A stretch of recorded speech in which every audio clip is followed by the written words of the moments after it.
Hi, welcome everybody. It's Mike Newton in the studio here at Lytham Golf Academy. I've got a little head-to-head here for you today. I've just done a review of the new TaylorMade M2 Tour 3-wood. Okay, so I'll put a link up there. You can go and check that out. Maybe pause this, go and watch that, come back. What I'm going to do here is pitch it up against the standard M2 fairway wood. Okay, so obviously M2 fairway's been out since January 2017. The Tour's just released into May 2017. This is the one that Rory McIlroy has put in his bag. Okay, so two different clubs here, maybe aimed at different golfers. So the Tour one's aimed at maybe more of the lower handicap golfer who strikes it maybe a little bit more consistently, want that sort of lower, more penetrating ball flight. The standard M2 is a slightly bigger appearance of the head, bit more weight pulled back away from the club face, maybe slightly more higher, and an easier to launch sort of fairway wood here. So they're both 15 degrees. Okay, so we're going to pitch them against each other on GC2 here. Maybe have a look at some numbers and see if either one of these would slot into your game or which one you may sort of prefer out on the golf course.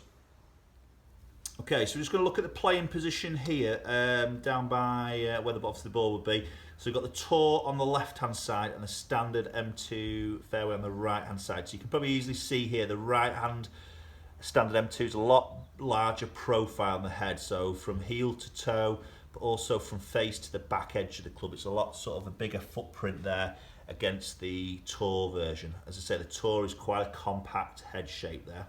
So looking at the face of the golf clubs here, so we've got the Tour on the left-hand side, the standard one on the right-hand side. So what you probably just see here is the Tour one's a little bit deeper on the depth, but also a little bit more sort of squashed in and more compact from the toe to the heel section. You see the standard one, it's a little bit like somebody stood on it and sort of squashed it down, a little bit lower profile, but also it's gone wider from heel to toe. So obviously sitting a bit lower behind the golf ball there, and really looking like you can launch that ball a little bit higher. That would be my first instinct there. As I sit that down by the golf ball, it would feel like I could launch that easier than maybe the Tour version. Okay, so we're going to start off with the M2 Tour head first. So we're going to hit maybe 4 shots with this. We'll flip over to the standard M2, hit 4 with that, and then we'll have a look at some numbers. So as I say, I have done a review of the M2 Tour on my channel already, so you can go and check that one out. We'll give this one a hit first. Yeah, that's a good solid hit. Pretty straight ball flight there, which is good. Good start. So that carried out at 257 carry, running out roughly 280.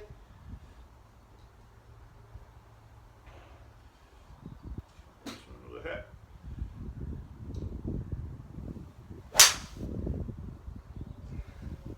Yeah, again, really good solid strike there.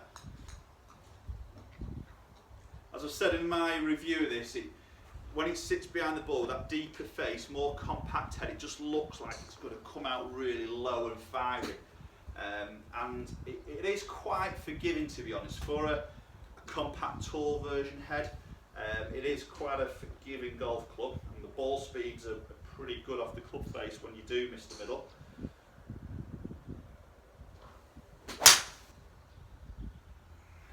Again, good strike again.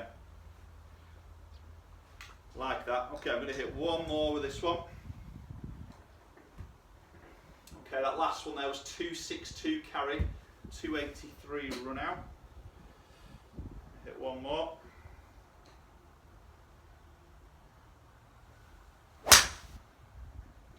Wasn't quite as good a strike, that little bit heavy, just turned it over a fraction. Yes, that dropped off about 248 carry. Okay, so let's flick over to the standard M2 and then we'll check some numbers out. Right, so we've got the M2 standard version in our hands here. So again, this is 15 degree. It's got all the same technology that we've got in the Tour version here. So the composite crown there, we've got that face sort of sole slot, should I say, at the bottom there. We just don't have that weighted screw here, position the CG forward, so it's more of a bigger head from front to back here. So I imagine this is going to give some slightly higher launches, maybe some higher spin numbers, maybe not as long as the Tour version, but we'll have a look. Okay, so as I, again, present that down by the ball, definitely seen a a larger footprint there in terms of the head and more from the heel to toe. Sits a little bit toed in, so a little bit closed. The toe was very, very square, which again, generally the better player would want to sort of see. Okay, we'll give this one a hit.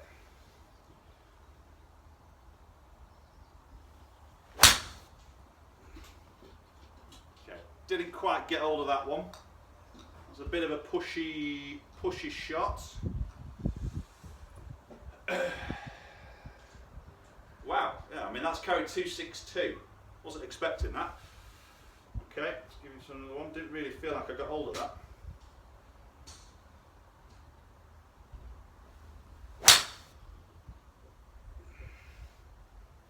Yeah, definitely higher there. Seeing that go. Feels like it's climbing a lot more there.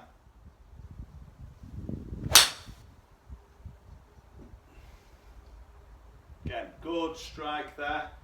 As I say, definitely seeing that higher ball flight. That's pretty long. I wasn't expecting that to be as long. That's 264 carry, 282. Okay, some longer shots in here. Okay, let's have another go. Oh, right. Struck it really nice. I've just peeled that off a little bit there. Again, it's up there, it's high. Yeah, it dropped off a little bit there. That was more of a little bit of a high weak shot there. 252 carry. Right, okay. Let's have a look at some numbers there. I think it looks easy to use. It feels very easy to launch there compared to the Tour version. But we'll dig deep in some numbers and see if there's anything different on that launch, spin, and also distance. Okay, so let's look at some numbers here. So the standard, the Tour version at the top, standard one at the bottom. So you can see quite a bit more ball speed there with the standard one. It did feel like I could strike that and it went off all right. Came off the face pretty good. So launch very similar actually. Okay, but spins up a little bit. I had that first one which was a low spin, but I caught that a little bit toe and slightly heavy. So that's dragged quite a lot of spin off. But I think you can maybe see. Again, strike plays a big part here. The last one I didn't really get hold of. The one there cut a little bit to the right. That was a better one. So, got to look at it as an average. So it's a little bit more than the Tour one, which is probably what you'd expect here.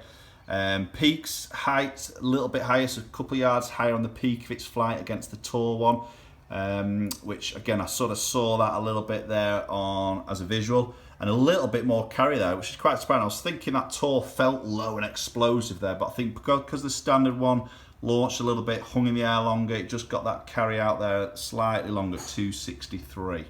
Right then, so there's two hit, the standard M2 against the M2 Tour. So I think two obviously very different clubs here aimed at different golfers. So there's going to be some golfers out there, and this is generally speaking, the better player who can collect the strikes quite central, and they'll probably prefer a compact head sat behind the golf ball.